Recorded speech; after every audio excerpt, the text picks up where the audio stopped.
तो क्वेश्चन है 92 contractile vacuole match the following है।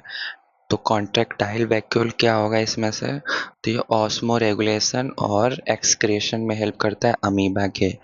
अमीबा में जो ऑस्मो रेगुलेशन होता है उसको कॉन्ट्रैक्टाइल वैक्यूल हेल्प करता है। फूड वैक्यूल क्या होता है? यही गलत है। फूड वैक्यूल कब फॉर्म होगा? जब फूड पार्टिकल्स एनगल्फ किया जाएगा। जैसे ये अमीबा है और ये फूड है, अगर इसको एनगल्फ कर लिया जाएगा तो यहाँ पे फूड वैक्यूल बनेगा।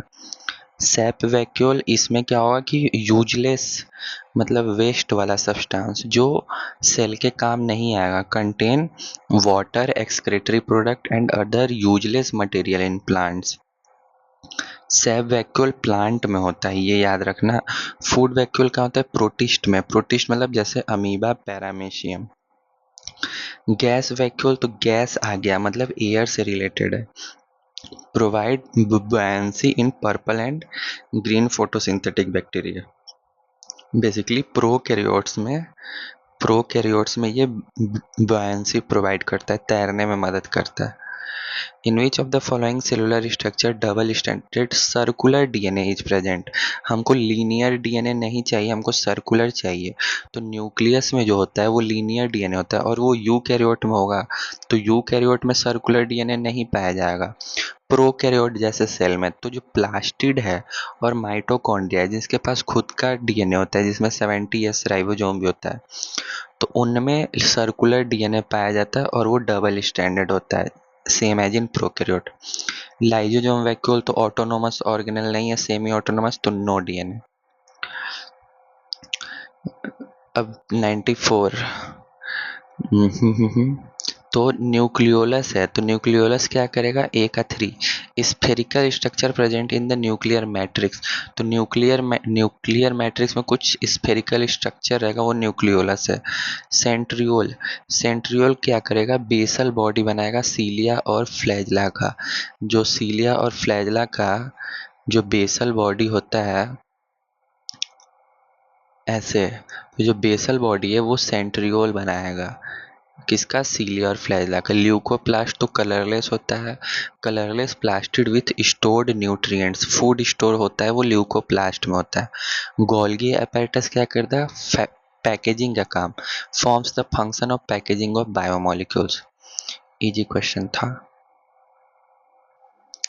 Which one of the following structure allows bacteria to hide from host immune system? तो एनसीईआरटी में लाइन है कि कैप्सूल हेल्प है, यहाँ पे लिखो capsule help bacteria to hide from host immune system. Slime layer क्या करता है? वो प्रोटेक्ट करता है सेल को from loss of water and nutrient. मतलब स्लाइम लेयर स्टिकी लेयर होता है, ये चपकने में भी मदद करता है, लेकिन सेल को स्टिकी लेयर है, चिपचिपा लेयर है, तो कुछ चीज़ें आसपास नहीं हो सकती हैं। सेल वॉल क्या करता है? ये प्रिवेंट करता है सेल को फ्रॉम बर्स्टिंग और कोलैप्सिंग। जैसे अगर एक्वस इन्वायरमेंट में बैक्टीरिया है तो हो सके पानी चला जाएगा और ये फूल के फट जाएगा, तो सेल वॉल प्रिवेंट करता है। सेल वॉल प्रिवेंट करता है फ्रॉम बर्स्टिंग से। Okay. Involved in respiration in prokaryotes. तो प्रोकैरियोट्स में तो मीजोजोम्स ही हैं, जो कि जैसे मीजोजोम्स क्या प्लाज्मा मेम्ब्रेन की अंदर वाली फोल्ड हो जाते हैं, तो यहाँ पे डीएनए रेप्लिकेशन भी होता है, सेल डिवाइड भी करता है। मीजोजोम्स का एक और फंक्शन है कि वो रेस्पिरेशन में भी मदद करता है। Which of the following statement is incorrect regarding secondary cell wall? तो सबसे पहले ये देखो, ये आउटर लेयर हो गया, आउटर लेयर नहीं, पहले इनर से चलेंगे। ये हो गया प्लाज्मा मेम्ब्रेन। प्लाज्मा मेम्ब्रेन के ऊपर पहले रहता है एक वॉल, लेकिन ये जो वॉल है इसको प्राइमरी वॉल बोलोगे। ये एक और लेयर सेक्रेट करता है जो इसके अंदर होता है, जो कि सेकेंडरी वॉल बोला जाता है। सबसे बाहर प्राइमरी, फिर सेकेंडरी, फिर लास्ट में प्लाज्मा मेम्ब्रेन। तो गलत बोला है सेकेंडरी वॉल के। It is form toward membrane side of the cell, inner side में फॉर्म हो रहा है प्राइमरी वॉल के। It bring about thickening of the cell. Thickening होता है क्योंकि इसमें सुब्रीन डिपॉजिट होता है, लिग्निन होता है। It is lignified and suberised, सही है। This wall layer gradually diminishes with maturity, नहीं, पहले ये प्लाज्मा मेम्ब्रेन हो गया और ये प्राइमरी वॉल हो गया, तो प्राइमरी वॉल जाके डिमिनिश करता है तो एक नया प्रोटेक्शन के लिए आ जाता है सेकेंडरी इसके अंदर। तो दिस वॉल लेयर, ये दिस सेकेंडरी के लिए नहीं है, प्राइमरी के लिए। Primary wall layer gradually diminishes with maturity. Mitochondria can synthesise some of its own protein, सही है, क्योंकि वो इसके पास खुद का डीएनए होता है और राइबोसोम्स भी होते हैं, सेमी ऑटोनॉमस ऑर्गेनल, और डीएनए सर्कुलर होता है और राइबोसोम 70s होते हैं। Both inner and outer membrane और mitochondria have enzymes, of course. Reason गलत नहीं है, रीजन सही है। आउटर मेम्ब्रेन के पास भी होता है, इनर के पास तो साइकिल चलती है ईटीएस वाली, तो इनर के पास तो होती है, आउटर के पास भी होता है कुछ एटीपी सिंथेज करके, या मोनो कुछ दिया था, मोनो ऑक्सीडेज एंजाइम, गूगल पे दिया था, ऐसे तो बुक में नहीं है। Which of the given is are not true for lipid component of plasma membrane, plasma membrane के लिए गलत खोजना है। Tail is made up of saturated और अनसैचुरेटेड, ये लाइन लिखा है तो ये सही है, सैचुरेटेड और अनसैचुरेटेड हाइड्रोकार्बन की टेल बनता है। हेड इज हाइड्रोफोबिक, तो ये देखो, ये जो प्लाज्मा मेम्ब्रेन की लेयर है इसमें ऐसे लिपिड बाइलेयर अरेंज रहते हैं, तो टेल जो है वो अंदर है, तो अंदर क्यों है, क्योंकि ये पानी से इसको नहीं आना कांटेक्ट में सेल, तो head is hydrophobic. Head hydrophobic नहीं है, हाइड्रोफोबिक क्या है, हाइड्रोफोबिक टेल है, फोबिक मतलब डर लग रहा है। हेड हाइड्रोफिलिक है, फिलिक मतलब वाटर लविंग, क्योंकि ये जो सेल है ऐसे सेल बना दिए तो ये चारों तरफ इसके पानी ही है, तो पानी बाहर से तो ये किसको फेस कर रहा है, अंदर भी पानी है। It gives squashy fluid nature to plasma membrane, lipid वाला चीज है, हाँ।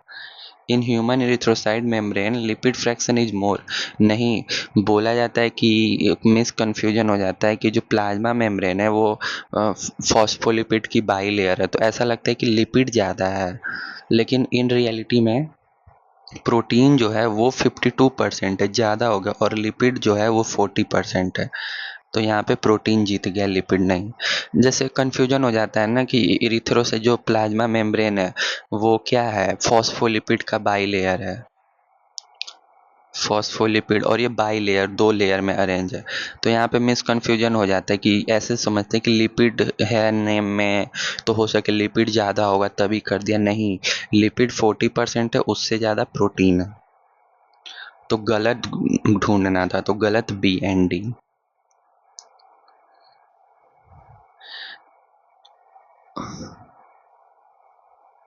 The middle lamella is a layer mainly made up of calcium pectate. Of course, calcium and magnesium pectate सही है, assertion सही है। Cell wall and middle lamella may traversed by plasmodesmata which connect the cytoplasm of neighboring cells. Of course, ऐसे एक cell हो गया, दो cell हो गया, मतलब तीन सेल हो गया, तो यहाँ पे प्लाज्मोडेस्माटा होता है जिससे एक साइटोप्लाज्म दूसरे साइटोप्लाज्म से कनेक्टेड रहता है ताकि न्यूट्रिएंट और इन्फॉर्मेशन जो भी आसपास हो सके, तो ये भी सही है, लेकिन रीजन नहीं है, रीजन क्योंकि एसर्शन है कि मिडिल लैमेला कैल्शियम पेक्टेट से बना है, ओके, तो यहाँ पे लिखा है नॉट एक्सप्लेनिंग, एसर्शन को बोल रहा है, assertion is not explaining why middle lamella is made up of calcium pectate, ये रीजन है ना इसका, तो रीजन में कुछ है नहीं कि मिडिल लैमेला क्या कैल्शियम पेक्टेट से बना होता है, क्यों, क्या पता ये प्रोटेक्शन के लिए काम आता हो या कुछ सेक्रेशन के लिए, कुछ ऐसा लिखना चाहिए था ना, तो ऐसा कुछ है नहीं, वो एक अलग न्यू इन्फॉर्मेशन दे दिया कि सेल वॉल और मिडिल लैमेला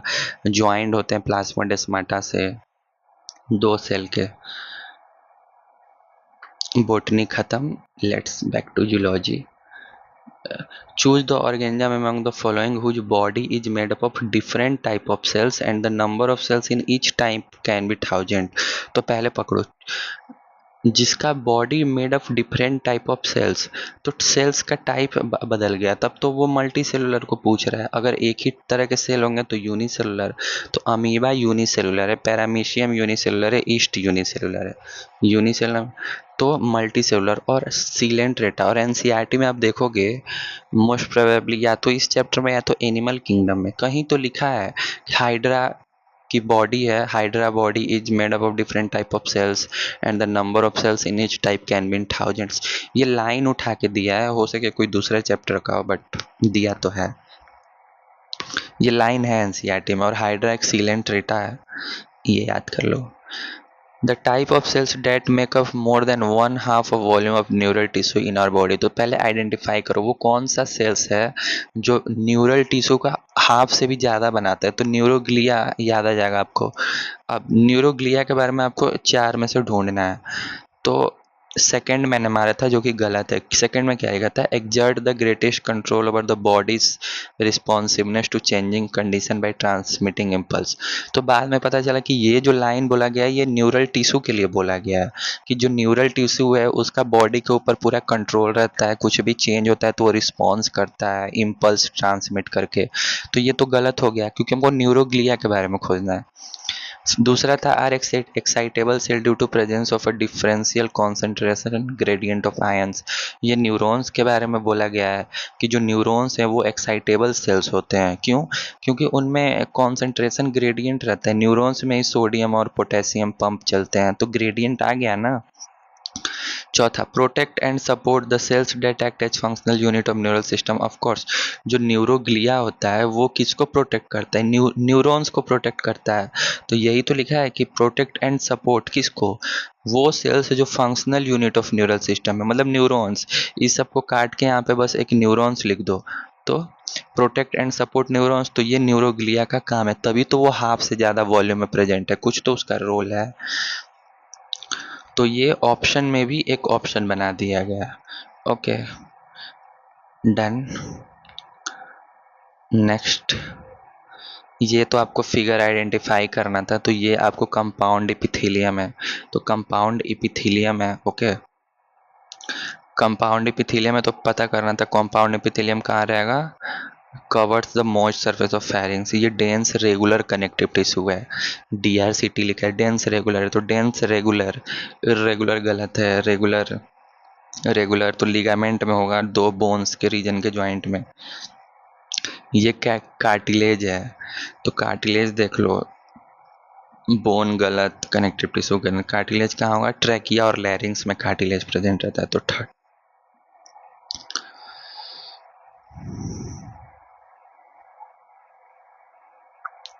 इधर दो क्वेश्चन है। The type of specialised skeletal connective tissue that is present in our outer ear joint.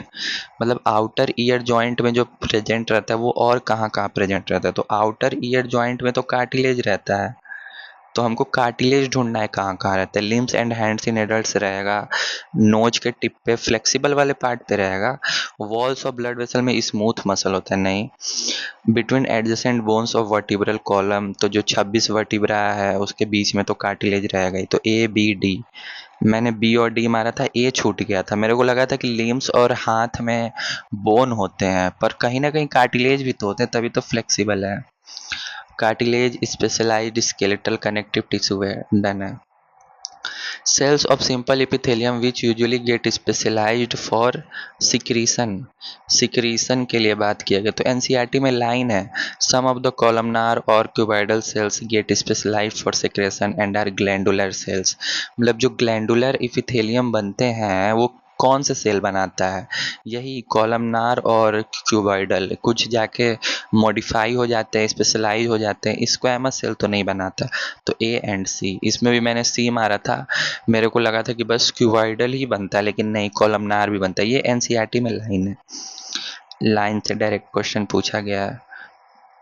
Select the type of tissue that generally help in changing the diameter of blood vessel. तो epithelial मारा गया था जो कि गलत है, नहीं। Blood vessel, मेरे को याद आया कि ब्लड वेसल में स्क्वैमस एपिथेलियम होता है, तो स्क्वैमस इपिथेलियम होता है, तो इपिथेलियल सी है, जो कि गलत है। ब्लड वेसल, ब्लड यहाँ पे कैपिलरी का बात नहीं हो रहा है। स्क्वैमस इपिथेलियम वहाँ होता है जहाँ पे कुछ एक्सचेंज हो रहा हो, लेकिन ब्लड वेसल की बात कर रहा है। तो मस्कुलर, ऑफ कोर्स मसल से बना है, तो मस्कुलर टिश्यू ही रिस्पॉन्सिबल है, मतलब एक्साइटेबिलिटी और कॉन्ट्रैक्टिबिलिटी के लिए।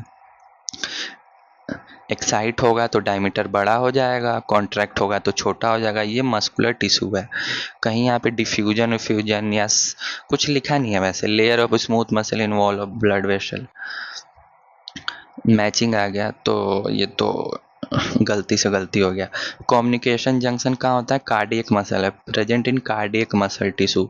वो इंटरकलेक्टेड, देखो कार्डियक मसल में जो हार्ट होता है वो एक साथ कॉन्ट्रैक्ट करता है, तो कम्युनिकेशन जंक्शन जरूरी है ताकि सारे सेल्स एक साथ कॉन्ट्रैक्ट करें। टाइट जंक्शन, तो कोई चीज़ टाइट है, टाइटली कोई चीज़ आप पकड़ के रखो तो कुछ आप रोक रहे हो, ऐसे कीवर्ड याद करो, tight stop, T tight stop ऐसे। एडहेरिंग जंक्शन, एडहेयर मतलब जोड़ के रखना, फेविकॉल जोड़ता है, तो एडहेरिंग से याद रखो सीमेंटिंग हो गया। टाइट जंक्शन में कहाँ, help to stop substances from leaking across a tissue, stop करता है कुछ चीज़ को लीक करने से, सही है। एडहेयर जोड़ के रखता है, perform cementing to keep neighbouring cells together. Gap junction तो कम्युनिकेट करता है with each other by connecting cytoplasm of adjoining cell, ions molecules, ये सब कम्युनिकेशन के थ्रू इधर उधर आते जाते रहते हैं।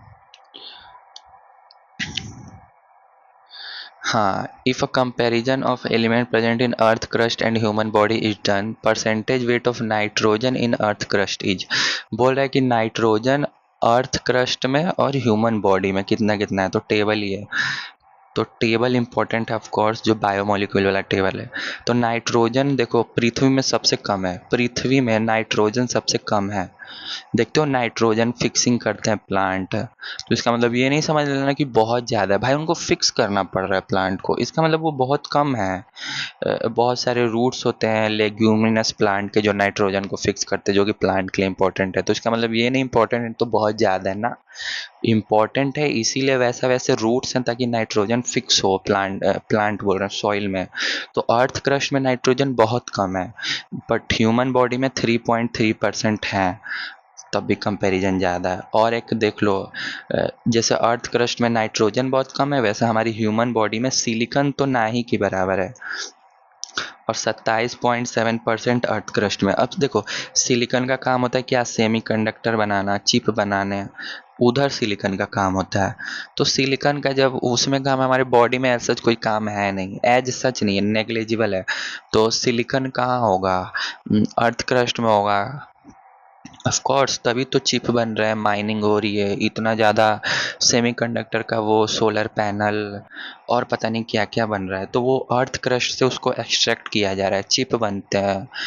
ये मोबाइल की चिप, लैपटॉप की चिप, ये सब में सेमीकंडक्टर यूज होता है, तो इतना ज़्यादा है तभी तो इतना ज़्यादा यूज है। देख रहे हो कितना ज़्यादा सेमीकंडक्टर है, मतलब उसके यूजेज हर तरफ आपको सेमीकंडक्टर दिख जाएंगे, मतलब कहीं ना कहीं वो पृथ्वी पे है, ऐसे समझो।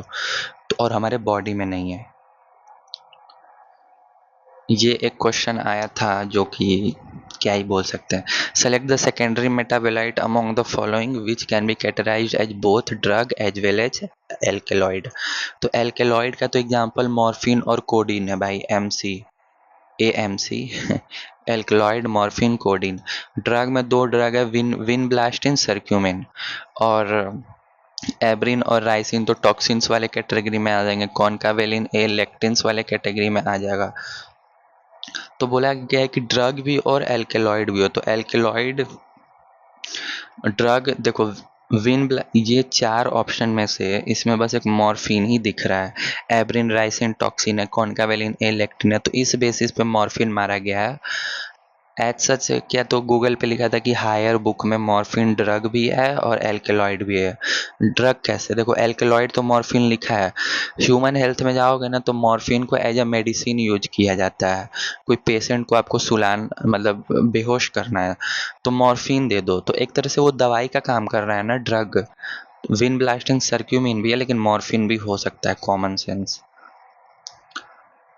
Ribose differ from glucose in all of the following except है यहाँ पे, मतलब बोला है कि राइबोज ग्लूकोज से अलग है लेकिन कुछ दोनों में सिमिलर है, वो क्या है। राइबोज 5 कार्बन का है, ग्लूकोज 6 कार्बन का, तो अलग है, ठीक है। बीइंग अ कंपोनेंट ऑफ, ये मैंने मारा था जो कि गलत है। राइबोज न्यूक्लिक एसिड का कंपोनेंट है, ग्लूकोज नहीं है, तो ये अलग ही ना हुआ, अलग। हमको सेम बताना है क्योंकि यहाँ पे एक्सेप्ट छुपा हुआ है ये कुछ प्रिंटिंग वाले भैया। बीइंग मोनोसेक्राइड, दोनों मोनोसेक्राइड है तो ये अंतर नहीं हुआ, both are monosaccharide. Ribose, ribose और ग्लूकोज मोनोसेक्राइड है।